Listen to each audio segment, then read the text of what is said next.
Zoup la boum, je pense qu'on est de retour, j'espère, a priori il n'y a pas de raison. Je suis navré, hein, il y a eu un gros crash OBS, donc voilà, on va terminer quand même. Hein. Oh, pas de raison. Tant bien que mal, j'étais en train, on veut nous censurer, comme on disait sur le live hier, voilà, il faut parler près de la caméra quand vous êtes en mode complotiste. Non, plus sérieusement, Glow, que je vous recommande, parce que j'étais trop radical en fait, j'arrêtais pas de dire oui, il faut absolument voir et tout. Bah écoutez, je vous recommande très chaudement, simplement. Je pense que pas mal d'entre vous en ont au moins entendu parler. Une série sur le. Remboursé, me dit Gabora. Une série sur le catch féminin, qui est un show qui a vraiment existé, hein, qui s'appelait Glorious Ladies of Wrestling, pardon. Pas assez de. Je me suis pas assez hydraté et j'arrive plus à prononcer.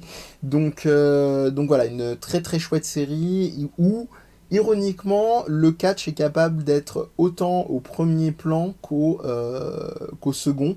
Ce qui fait qu'on se retrouve vraiment avec une œuvre fabuleuse. Évidemment, je suis arrivé par le truchement du catch.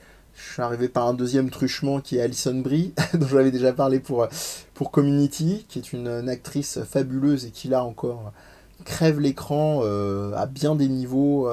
Notamment un truc qui moi m'a pas mal marqué, touché. Et, ce serait bien que ça se...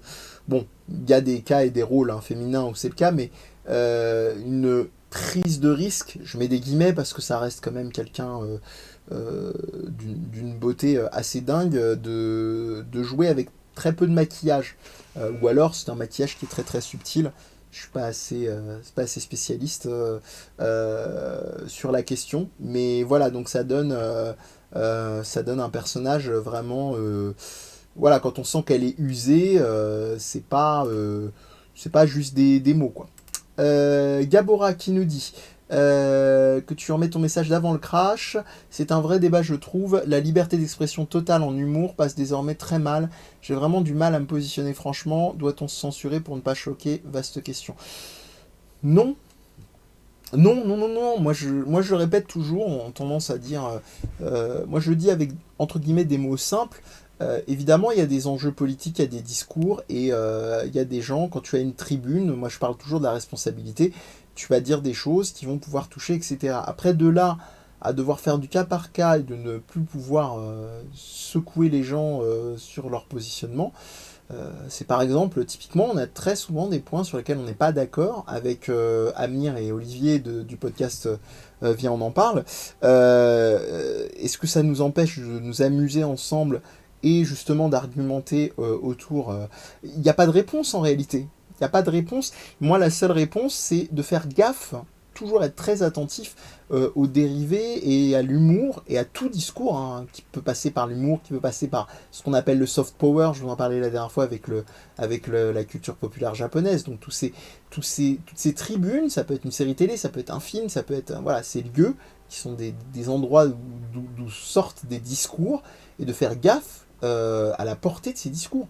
C'est pour ça que je trollais tout à l'heure qu'est-ce qu'on a fait au bon Dieu.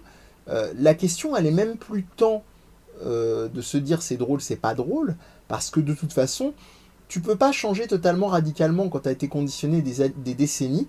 Tu vois, des fois, te retrouver à rire, parce qu'il faut le rappeler et le répéter et le bassiner. Le rire, c'est une réaction défensive. Retenez ça. Donc il y a des moments, ça va pas du tout rentrer avec tes opinions et tes positions, mais tu vas te retrouver à rire parce que des fois ça va être nerveux. Et il faut pas être dans un truc où tu vas te flageller, où il faut complètement changer ton comportement. Il faut simplement interroger quel type de rire et qu'est-ce qu'il y a comme dimension humoristique.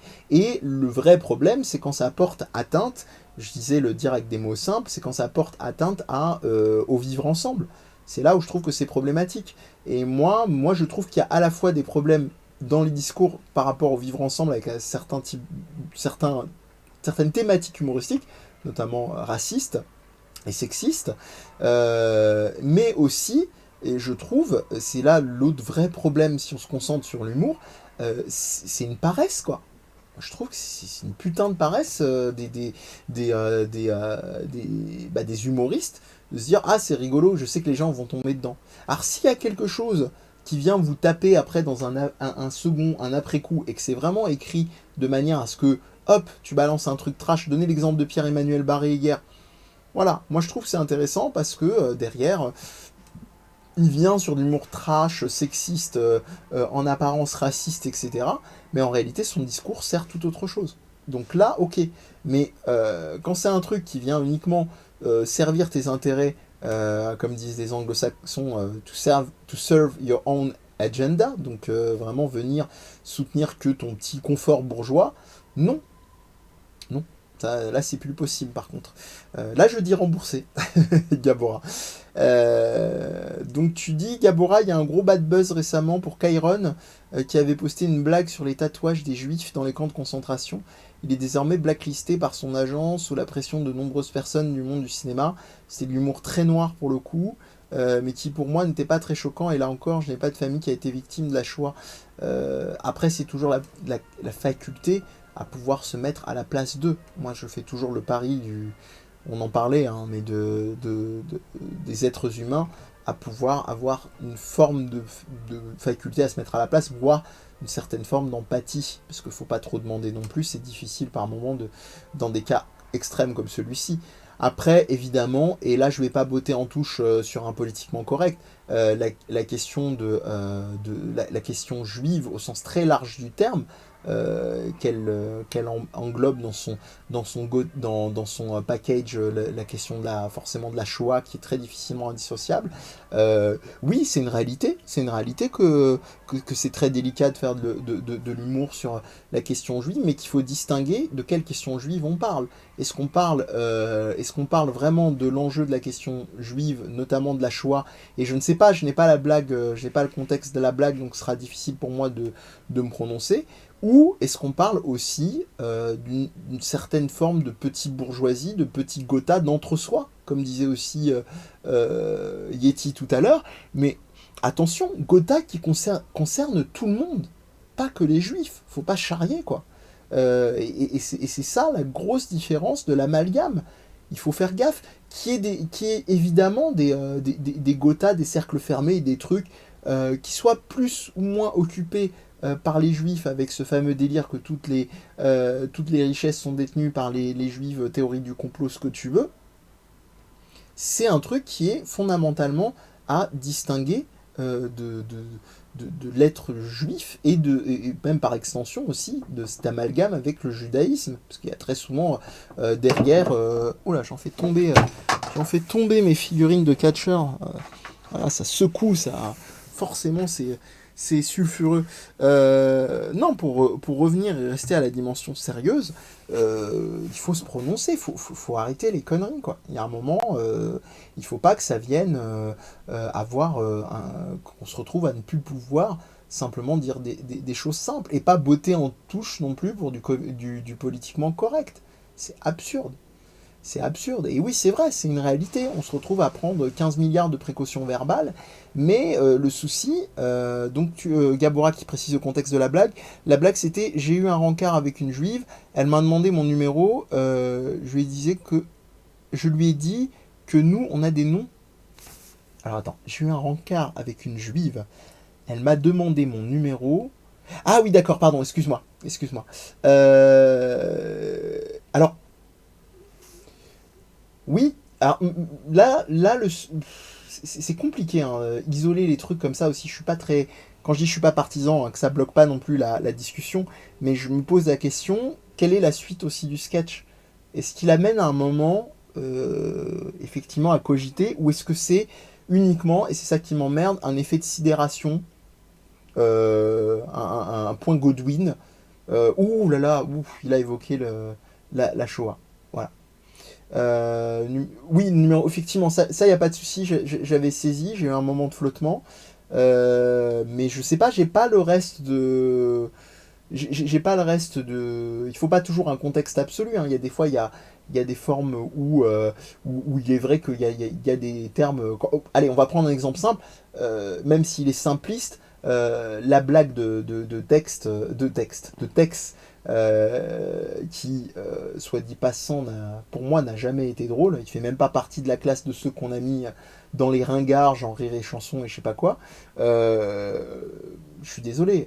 Donc pour rappel du contexte, hein, la blague de texte, c'était qu'est-ce qu'on dit à une femme qui a un œil au beurre noir.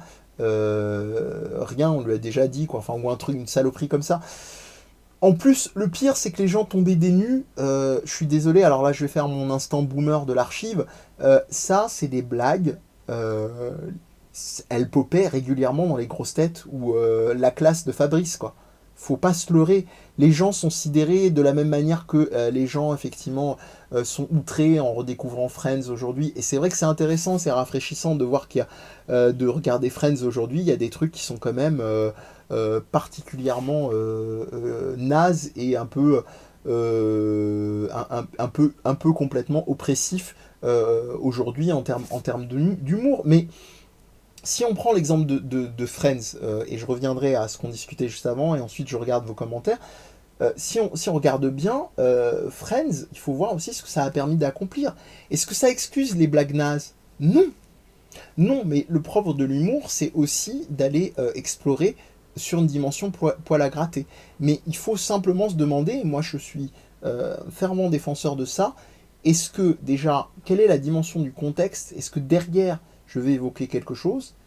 Et malheureusement, il y a des gens, ça se trouve, ils le voulaient, et maladroitement, par rapport à leur écriture qu'ils ne maîtrisent pas, c'est pas passé. Ça, on ne le saura jamais. Et ça se trouve, moi le premier, j'ai peut-être rangé des gens dans une case où je me suis dit, c'est plus possible, alors qu'en fait, peut-être que la blague qui a été la blague de trop. Mais en général, c'est rare. Moi, j'ai jamais rangé quelqu'un dans des cases. Même Dieudonné, qui a un talent fou, je sais qu'il a vrillé. Ses propos sur ces enjeux-là ne m'intéressent pas et ne me parlent pas parce que je pense qu'il s'est perdu lui-même. Est-ce que pour autant c'est pas une fabuleuse bête de scène? Non, on est d'accord. D'accord, et là on vrille sur le. On lorgne un peu sur le débat Polanski et compagnie. L'un n'exclut pas l'autre, je suis navré. Il faut faire gaffe aussi, c'est vrai, à la portée de son discours. Il faut faire gaffe à ce que ça peut permettre comme incitation quand on est effectivement dans. Il n'y a plus d'équivoque et qu'on est dans de la citation raciale, des choses non vérifiées, des théories du complot. Là, on se questionne. Là, on se dit stop, on réfléchit. Ça ne veut pas forcément dire stop, on blacklist. Ça veut dire stop, réfléchissons. Essayons de discuter, essayons de laisser le temps. Et c'est très délicat, et ça revient au fait qu'on a de moins en moins d'espaces culturels de qualité médiatiquement parlant. C'est super dur, super dur, super dur. Comment s'appelle-t-il un Tadi. Il n'y a plus d'espace comme un Frédéric Tadei qui était un des rares. Alors si maintenant, vous voyez, c'est un bon exemple. Je prends l'exemple de Tadei, donc qui était présentateur de Ce Soir ou Jamais, où il y avait, je trouve, des réelles confrontations possibles. Est-ce que c'était forcément... est-ce que certaines étaient stériles? Peut-être, oui. Tadei n'est pas un dieu. Il essaie de rendre les choses possibles, de faire discuter les gens.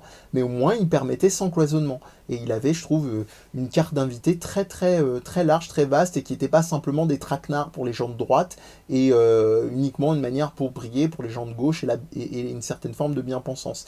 Mais aujourd'hui, il n'y a plus ça. Et d'ailleurs, Tadei, on le vilipende, et je pense qu'il s'en amuse. Il fait sa vie. Hein.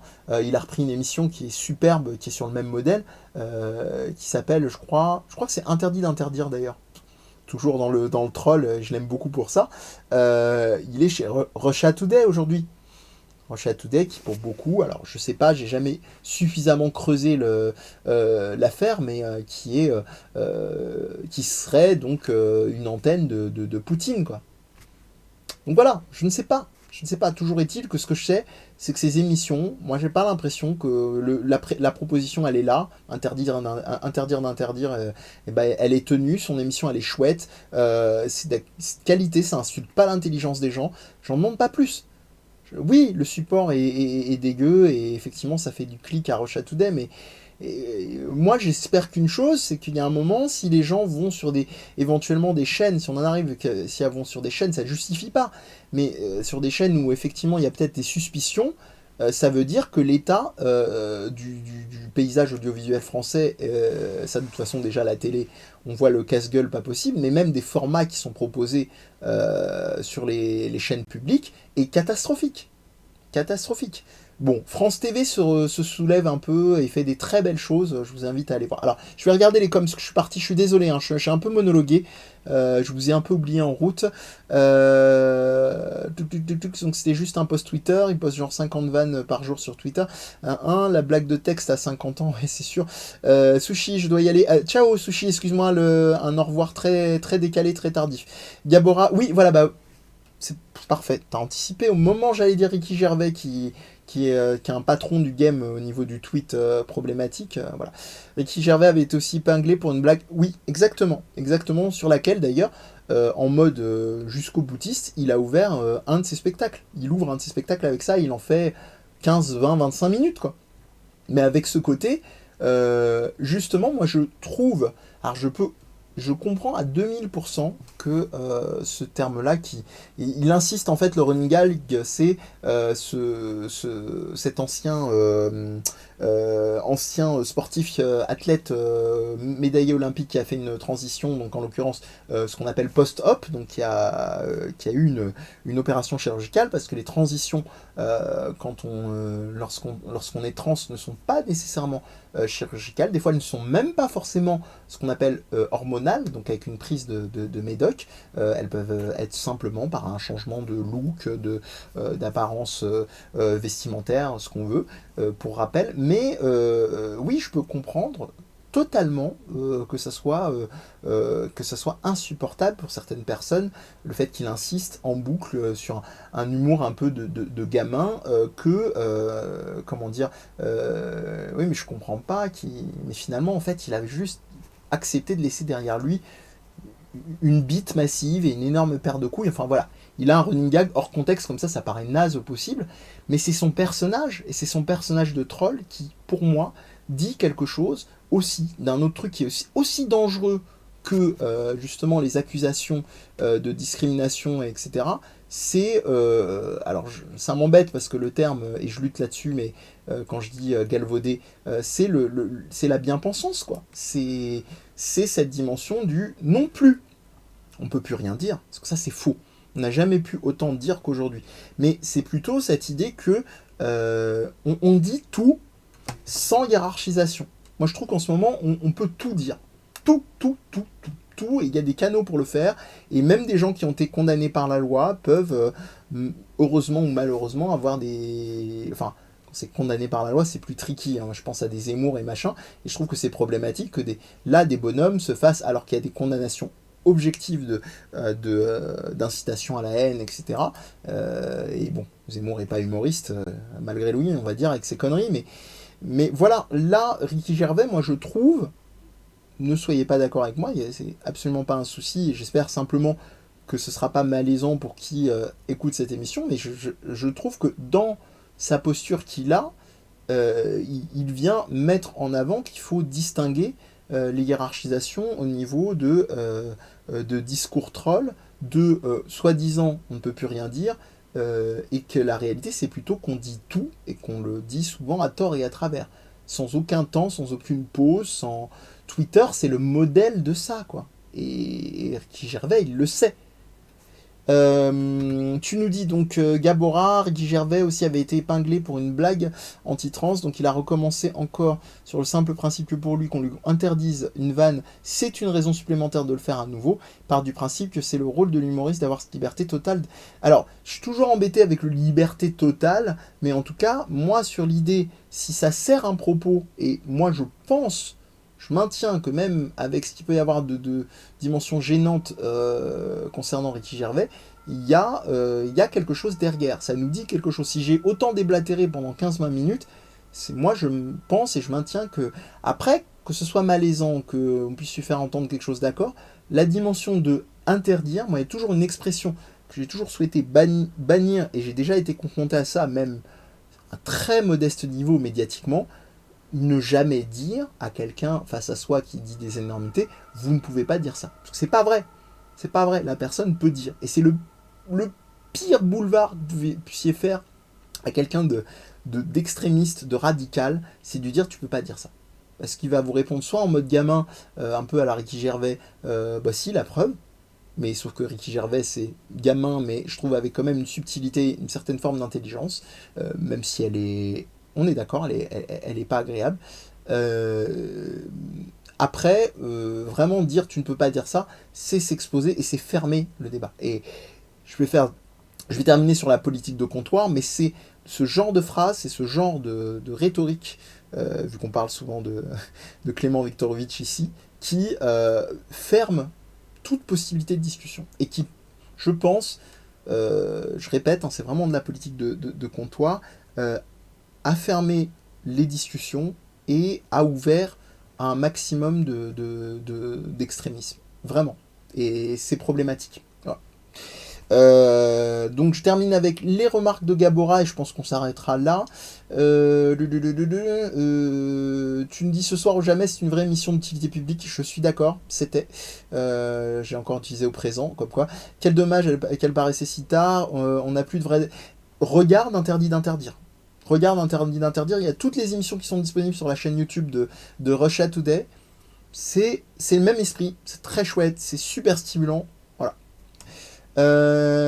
Caitlyn Jenner, merci, a d'ailleurs participé, donc c'est la femme donc, qui a opéré cette transition post-op, donc avec une opération chirurgicale pour changer de sexe. Caitlyn Turner a d'ailleurs participé au dernier Comedy Central Roast of Alec Baldwin, une émission inconcevable en France, et pourtant tellement drôle, une violence folle, épurée. Quel courage elle a eu d'aller dans une émission pareille, se prendre les veines. On va terminer là-dessus. Moi, j'ai énormément de mal avec la culture du roast. J'ai un mal fou avec le roast. Moi, ça ne marche pas. C'est malaisant possible. Parce que pour moi, c'est ce qu'il y a de pire dans la punchline. C'est l'autocongratulation de... c'est le po-po-po, c'est le degré zéro du po-po-po, ce que je t'ai mis dans la gueule, le côté battle, machin. J'ai... Oui, je suis admiratif de la logique de pensée, la vivacité cérébrale des gens qui font du roast. Je ne peux pas. Il y a un autre truc que je trouve, je crois que j'en avais déjà parlé, mais que je trouve affreux, et c'est très américain du coup, c'est un truc qui est sur le Kenyal Show, Late Show, je crois, qui est en fin d'émission, ou qui est un format de l'émission, qui est Celebrities reads mean tweets. Donc c'est les célébrités qui lisent des tweets dégueulasses, enfin méchants, vis-à-vis d'elles. Donc c'est les célébrités elles-mêmes qui lisent des tweets où elles se font bâcher, troller au possible. Et ça, j'aime pas du tout. On parlait de Thomas Wiesel un peu plus tôt, qui est un mec que j'adore, qui est d'une intelligence et d'une finesse rare, qu'on a à raison et un peu trop que là-dessus réduit récemment au fait qu'il ait parlé de sa propre stérilité, et qui est quand même un truc extrêmement courageux en règle générale, et tout particulièrement le concernant par rapport au modèle de masculinité, etc. etc. Et qu'on le réduise un peu à ça, parce que c'est un mec qui a énormément de talent, j'ai un arc-en-ciel de possibilités, mais il faut bien que le bas blesse quelque part, j'en sais rien, mais en tout cas dans son cas, il est hyper à fond de balle dans le roast, et moi je peux pas. Enfin, si je peux, je vais regarder machin, mais c'est vraiment pas un truc que je vais aller regarder des formats, machin. On va me dire, ah, t'as vu quand il s'est fait vanner, machin. Je vais regarder, je vais probablement sourire, parce que je le rappelle encore et toujours, et je terminerai là-dessus, le rire c'est défensif, et je reste admiratif de la vivacité de pensée, mais pour moi, c'est une forme de degré zéro. C'est pas intéressant, quoi. La vanne, la tchatch, à un moment, c'est. En fait, il y a un moment, avec la vitesse accomplie, c'est des formes des pseudo-muscles. Et c'est comme la gonflette en sport. C'est-à-dire, si tu en fais pas un truc vraiment constructif dans un sport, ou dans quelque chose vraiment dans ton hygiène de vie, je vais pas juger. Chacun peut se sentir bien en faisant de la gonflette, mais pour moi, c'est pas mon truc. Quoi. C'est vraiment pas mon délire. Voilà, je terminerai là-dedans. Et je terminerai avec toi, Gabora. Ce que j'aime dans le Comedy Central Roast, c'est que le roast est fait sur des personnes qui sont partantes. Moi, il y a deux écueils là-dessus, je vais te répondre juste après. Je suis pas d'accord. Elles viennent en sachant très bien ce qui va se passer, et je pense que c'est quelque chose de profondément anglo-saxon, de pouvoir rire à ses dépens, mais je peux également comprendre ce que tu ressens. Je m'arrête là pour que tu puisses aller dîner. Non, non, il n'y a pas de souci hein, au niveau du repas, machin, sinon j'aurais arrêté avant, c'est aussi parce que c'est passionnant, et je te remercie. Non, non, c'est simplement que... moi, je suis désolé, mais... sont tout à fait au fait de ce pourquoi elles viennent. Pas tout à fait d'accord. Moi, j'ai l'impression que c'est simplement parce que, comme on dit, le game et la façon et ce qui marche et en termes de visibilité est établi comme ça. Et moi, j'ai l'impression que il y a des gens qui vont venir parce que il faut venir là-dedans, que c'est le truc où tu vas faire tes preuves et que même certains, il y a beaucoup de gens hein, qui expliquent, hein, qui témoignent de leur expérience de roast et qui se sont sentis super mal. Je pense notamment à, même s'il est il est très vanneur dans l'esprit, à un Français que j'aime pas trop mal qui s'appelle Seb Melia, et qui avait expliqué dans un de ses podcasts 4 comiques dans le vent à contresens, il avait expliqué une expérience de roast et qui avait été très mal vécue par lui et par d'autres personnes. Et moi, je trouve que c'est pas une culture. Et puis ça me saoule, quoi, ce copier-coller permanent et siamois des Français, de tout ce qui vient des États-Unis, encore des décennies après. Bon sang, quoi, il y a d'autres trucs à faire, il y a tellement d'autres terrains à explorer. Ça m'ennuie. Ça m'ennuie et le roast, je suis pas fanat. Alors, je vais. Allez, je vais l'oser. Je, je pense que peut-être je vais réfléchir en fait à une métaphore parce que j'ai pas envie de la sortir à chaud. Comme je disais tout à l'heure, il n'y a pas pire que sortir des trucs à chaud. Je vais la réfléchir, mais si elle me semble adéquate, j'en parlerai à la prochaine émission. Mais en revenant avec le contexte, etc. Mais voilà. En tout cas, oui, toujours délicat et vaste sujet, mais pas pour autant impossible sujet. Ça, il faut faire gaffe, parce que souvent les gens vont me dire vaste ou délicat sujet, hop, on botte en touche, on n'en parle pas. Non, parlons-en de manière raisonnée, pas dans l'entre-soi, avec des intervenants de tout horizon, et surtout avec des modérateurs, on parlait de Tadei tout à l'heure, suffisamment capables d'encadrer ça. Voilà, que ça vire pas à un Jerry Springer show pour rester encore américain ou à un règlement de compte ou un entre-soi où tout le monde, soit tout le monde est d'accord, soit se met sur la gueule et où c'est pas intéressant et où genre les gens en mode fragile ou pour faire un buzz vont quitter le plateau parce que c'est pas supportable. Bref. Ah oui, oui, on a un sujet pour plein de choses, que ce soit resto ou autre. Il n'y a pas de souci là-dessus, Gabora. Je n'en doutais pas. J'en attendais pas moins venant de ta part et du chat. Voilà, bah écoutez, ce sera tout pour ce soir. Peut-être, comme je le dis, je vais pas promettre dans le vent parce que j'aime pas faire ça. Peut-être petit stream, gros stream en fonction de l'énergie et du reste ce soir. Sinon, comme d'habitude, pour les infos, c'est Death Podcast. Vous avez le point d'exclamation DZP dans le chat. Point d'exclamation MIFA pour la famille Death Podcast. Vous avez tous les liens. Et puis voilà, n'hésitez pas à aller voir ça dans le chat. Sinon, rien que vous ne trouverez pas avec Death Podcast sur Internet, je pense. Page Facebook, Twitter. Et Instagram, j'en passe, YouTube aussi également, évidemment, où vous retrouvez tout ça en replay, parce que si vous l'avez regardé en replay, c'est que vous êtes probablement sur YouTube. Voilà, merci du coup pour ceux et celles qui sont présents et présentes, et je vous dis à bientôt. Ciao!